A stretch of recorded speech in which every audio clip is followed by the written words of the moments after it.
December 2020, this horse got stuck in the mud in Brookfield. The rescue took 6 hours, complicated by the fact that first responders didn't have the right training or equipment. So the goal becomes, how do we get this rescue strap under this heavy body? Barnstead has dealt with horse rescues too, several of them in recent years. When I first became chief, I asked the firefighters here what training they were looking for, and this is one of the things that was brought up. This weekend, Fire Chief Al Poulin is getting 12 of his firefighters properly trained to help horses or other large animals in emergencies. These animals are people's pets. They love these animals, so there's a special care have to be given every time, and these animals are in fright.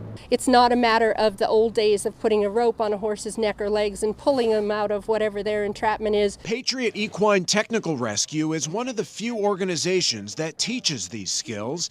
Using a 650-pound horse mannequin, Catherine Dwyer shows the proper placement points to rescue the animal while minimizing chance of injury for everyone involved. If there was equipment and a trained team available in the area that could respond with veterinarians, huge benefit to the animals. And that's what Chief Poulin hopes to do. His team will be able to help other departments in the region, and he'll be seeking donations for rescue equipment, which can cost thousands of dollars. We want to be trained so that we have some type of knowledge of the equipment that's available on the market today, and we can obtain this equipment and assist these people.